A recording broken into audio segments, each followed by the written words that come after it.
something that I feel like the world has turned a blind eye to, and so I feel like it's really important to talk about it. So far this semester, the majority of my classes have been in two subjects, and one of them's media, and the other one's law. So you better believe that after the Virginia shooting, that is all that I have been talking about, processing, being lectured on, challenged by for the past 48 hours. My media ethics class is probably the most challenging, just because these aren't made-up scenarios. This isn't something the teacher comes in and says, hey, Jim killed Bob, what are we going to do about it, and how do we air that? These are real lives, and that scares the heck out of me because they're real families. They are real people that this actually happened to, and it's really hard how to even deal with that in itself. And the questions I've been asked are, so do we show Flanagan's tweets? Do we show the footage? Does that violate the privacy of the individuals who are shot? What do we do with that? Do we actually show Flanagan's video from his point of view? What does that entail? And I've replayed these questions over and over and over and over again in my head, and the very first person that I automatically keep going back to is Mamie Till. And Mamie Till was a mother, and she had one son, and his name was Emmett. And Mamie sent her son Emmett down to Mississippi with her brother, so his uncle, to spend a summer there. She thought it would be a great culture difference for him to realize that not every part of this country was like the North at that time. And so he was a 14-year-old boy, and he was making friends, and like any 14-year-old boy would, he accepted a dare that was given to him. And the dare was to catcall a white woman, and so he did. He whistled at this white woman, and a week later, two family members of the woman he had catcalled decided to kidnap him, and they strangled him. They beat him severely. His eyes were completely out of place, and they wrapped barbed wires around his face. They tied him to a cotton gin fan and sunk him to the bottom of the river. And after Mamie found out what had happened to her son, she decided that in Chicago they were going to have a funeral, and that she was going to show her mutilated son's body to the public. And when she was asked why, she said, I wanted the world to see what they did to my baby. And that is some of the most ridiculously brave, courageous, audacious leadership skills I've ever heard of, to put your son's body out there. And that absolutely amazes me. This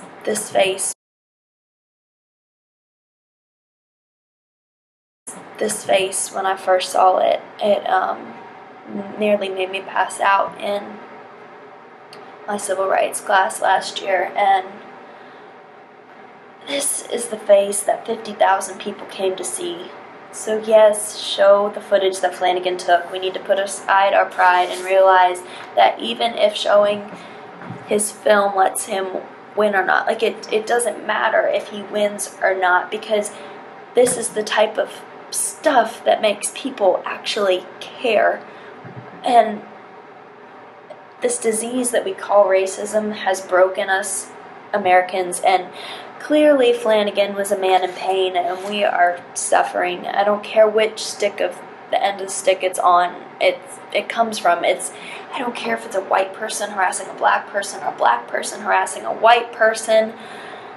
We as a body have been infected, and it's nasty. Sure, legally Jim Crow laws have been out for a long time, and sure, we can all sit down in a restaurant together. People can use the bathroom without having to look at signs besides a gender, and that's great. But socially, it's not great. I mean, I've watched black girls make fun of black girls because one of them was texting properly and therefore they were acting too white.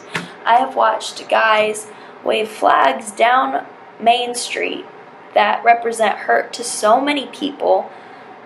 And I've seen some of these guys in church buildings, and I cannot imagine Jesus standing on the side of the road with waving a Roman flag, watching as Jews walked by, and the Jews are walking by, and they're there, and they're anxious because they don't know what time the Roman government is going to attack them next. They don't know when Rome's going to try to put a big golden statue in their temple. They don't know any of that. So no, I cannot imagine Jesus in any sort of thing that's like that. And my roommate has to drive down a street called Jim Crow Lane to get to her house.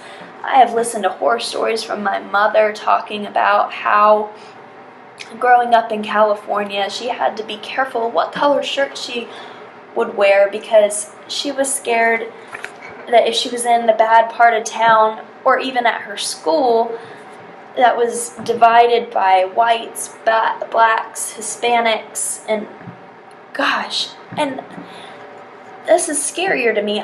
My grandma, she tells me about growing up in Boston, and she talks about the sections of Boston, and it goes from Irish Catholic to Chinatown to Hispanics to blacks and everything in between. And it's labeled as nice, and everybody just hung out with themselves. Why do you think that is? Why do you think everybody only hung out with themselves? It is so crazy, whether it is a colored t-shirt, a demeaning nickname, a picket fence. These are the borders that we've set up with each other.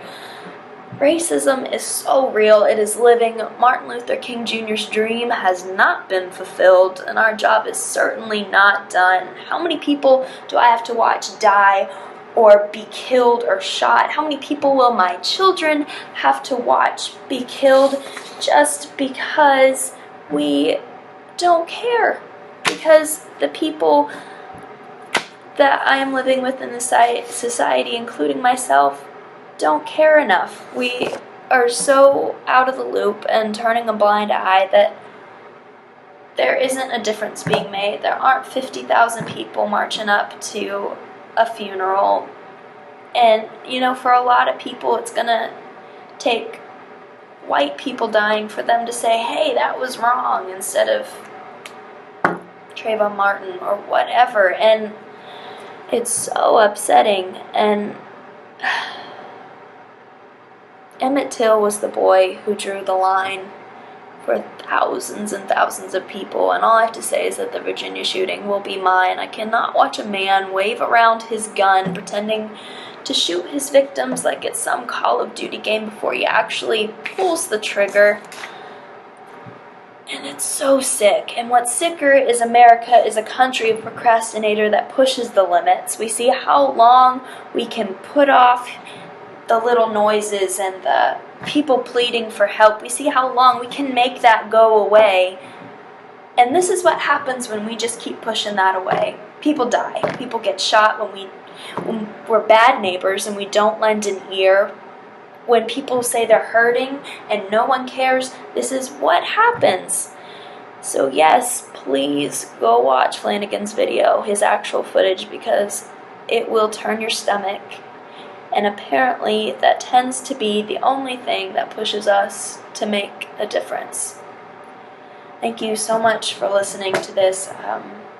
I really appreciate it. It's just been on my mind so much lately. And if, you notice any weird racial thing going on, or if it's something that you're subconsciously doing, including myself, everybody has their flaws, just be very wary of that. I do not want to see my generation